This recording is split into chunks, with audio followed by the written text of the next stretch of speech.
అందరికీ నమస్కారం. ఎలా ఉన్నారు? అందరూ బాగుండాలని కోరుకుంటూ ఈ వీడియో పెసరట్టు అంటే అందరూ ఇంట్లో చేసుకునేదే. కాకపోతే ఈ పెసరట్టుని ఇంకా కొంచెం హెల్తీగా ఆరోగ్యకరంగా మార్చడం కోసం ఈ పెసరట్టులో మునగాకు పెసరట్టు ఇది.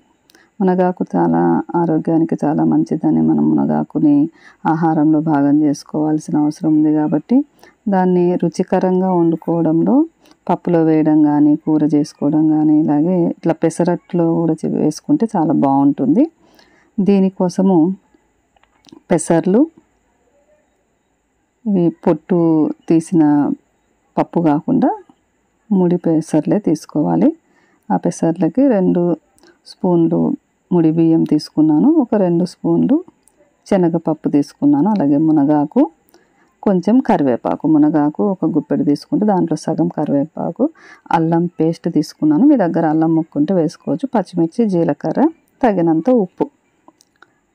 ఈ శనగపప్పు వేయడం వల్ల కొంచెం దోశలు మంచిగా వస్తాయి. అంటే మినప దానికి జిగురు ఉంటుంది కదా, పెసరపప్పుకి పిండికి అంత జిగురు రాదు కాబట్టి దోశ మంచిగా రావడం కోసం మాత్రమే నేను కొంచెం శనగపప్పు వేశాను. శనగపప్పు, పెసర్లు, అలాగే ముడి బియ్యము, వీటిని రాత్రే నానబెట్టుకోవాలి. పెసరపప్పు అయితే 2-3 గంటలు నానబెట్టుకున్నా సరిపోతుంది. పెసర్లు కాబట్టి కొంచెం నానడానికి టైం పడుతుంది.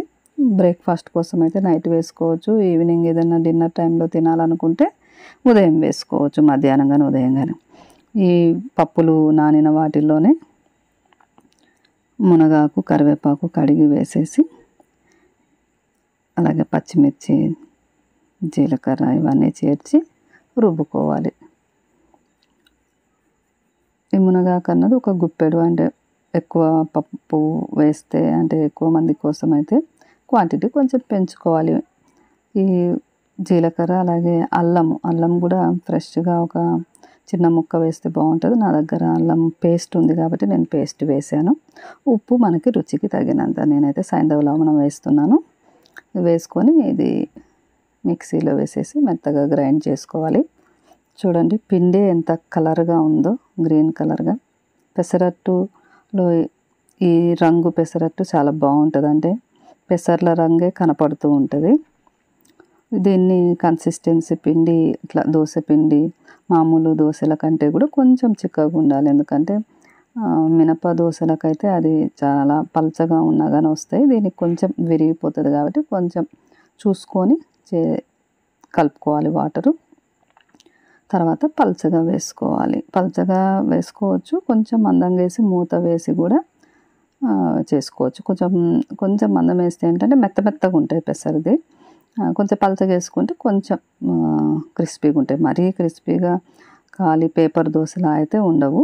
అలాంటి దోశ తినడం కూడా అంత మంచిది కాదు ఆరోగ్యానికి. ఈ పెసరట్టులో నేను మామూలుగా అసలు పెసరట్టే ఇవన్నీ పచ్చిమిర్చి, జీలకర్ర, ఉప్పు, అల్లం ఇవన్నీ ఉండేసరికి అసలు ఉట్టి దోశ కూడా తినేయచ్చు. దీన్ని చట్నీ లేకపోయినా కూడా తిన్నా కూడా రుచిగా ఉంటుంది. అందులో కరివేపాకు ఆకులు కూడా కలిసాయి కదా మునగాకు.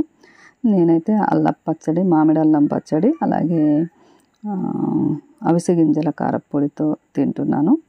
ఈ కలర్ మాత్రం పిల్లలు కూడా ఇష్టపడతారు ఇలాంటి దోశలు చేస్తే. ఆరోగ్యానికి ఆరోగ్యము, రుచికి రుచి ఉండాలి. అలాగే చూడ్డానికి కూడా మనకి కలర్ఫుల్గా అనిపిస్తే పిల్లలకి మంచి హెల్తీ ఫుడ్ ఇచ్చినట్టు ఉంటుంది. మేమైతే ప్రతి సండే పెసరట్టు చేస్తూ ఉంటాము. ఒక్కోసారి మునగాకు కొంచెం ఎక్కువ వేస్తూ ఉంటాము, ఒక్కోసారి కరివేపాకు ఎక్కువ వేస్తూ ఉంటాము. కానీ కలర్ బాగుంటుంది, ఫ్లేవర్ బాగుంటుంది. కాబట్టి ఈ హెల్తీ పెసరట్టు రెసిపీని మీతో షేర్ చేసుకున్నందుకు నాకు చాలా హ్యాపీగా అనిపిస్తుంది. ఈ వీడియో చూసిన వాళ్ళందరికీ ధన్యవాదాలు.